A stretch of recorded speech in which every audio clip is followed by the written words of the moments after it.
A good AI resume builder can do about 70% of the work for you. It can give your resume a clear structure, choose professional wording, suggest relevant skills, take care of formatting, and save you from staring at a blank page for 3 hours. But the remaining 30% of work is still in your hands. Hi, Kickresume here. We've helped over 8 million people get hired at Nike, Microsoft, Google, and plenty of other cool places, and today we'll show you exactly what that 30% of work is to make your resume stand out section by section. Let's start at the top. If you asked a general AI chatbot to write your resume, your summary probably reads something like this. I am a results-driven marketing coordinator with a proven track record of leveraging cross-functional collaboration.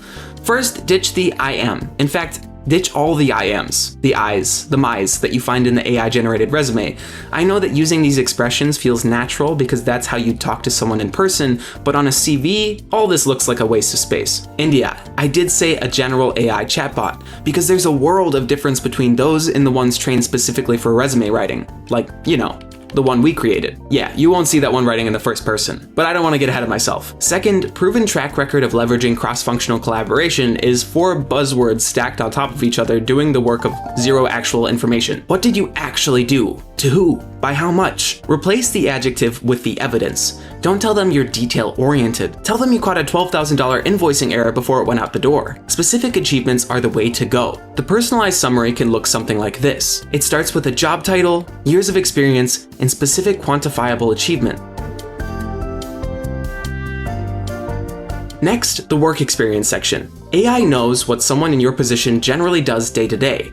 It doesn't know what you do specifically. If you used an AI chatbot like ChatGPT, Claude, or Gemini, the work description it gave you probably looks something like this. If that's indeed the case, find every instance of helped, worked on, was responsible for, and assisted with. We call these weak verbs. Weak because they don't tell you exactly how you participated, they just vaguely allude to it. Plus, they make you seem really passive. AI loves weak verbs because they're inoffensive and general enough that they can be true for anyone. So you need to replace all of these with action verbs. Those are verbs that denote specific action. Helped with becomes supported, worked on becomes developed, responsible for becomes managed, assisted with becomes coordinated, was involved with becomes contributed to, handled becomes executed. Starting bullet points with weak verbs is a rookie mistake generic AI models unfortunately do. But fortunately for you, and for us, Kickresume's builder doesn't make rookie mistakes. See? No weak verbs in sight. None. Okay, back to the guide. Once you've done that, go over your bullet points and add details.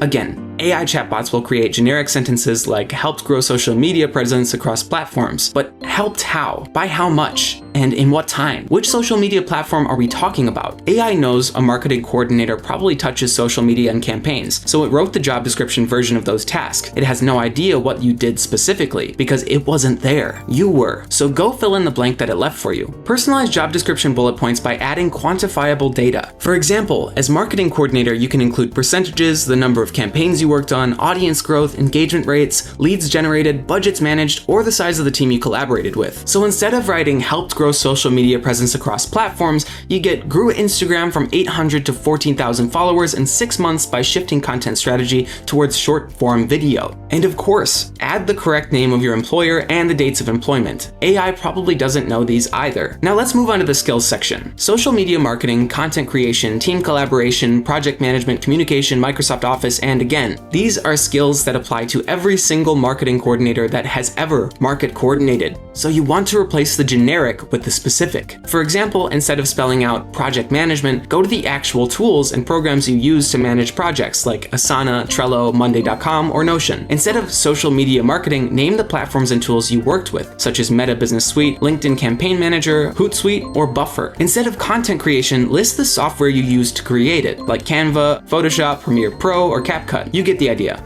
A small caveat here. If the generic skills are present in the job ad and you're applying through an ATS, keep them in, even though they're generic. In this scenario, I'd recommend dividing the skills section into subcategories, like in the personalized example we have here. Name one marketing coordination skills and list all the generic ones there. Then create subcategories for specific tools, like social media marketing tools, content creation tools, etc.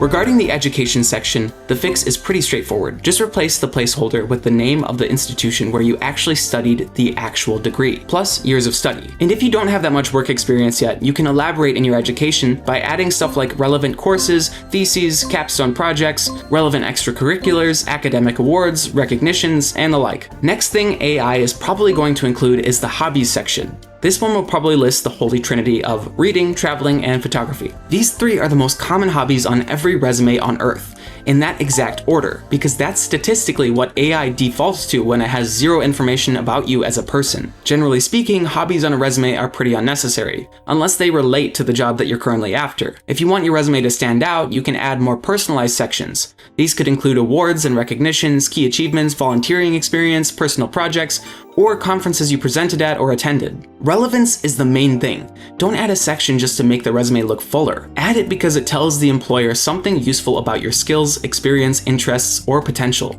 And this is exactly the kind of information AI can't invent for you. Those details are uniquely yours. So that's the remaining 30%. Your achievements, your numbers, the tools you actually use, the projects you're proud of, the problems you solved, and all the small details that make your career different from everybody else's. Most people don't bother adding those. They generate a resume, skim it once, change their name, and start applying. Which means that doing the final 30% already puts you ahead of a large group of applicants. AI can build the foundation, but the part that makes you unique has to come uniquely from you.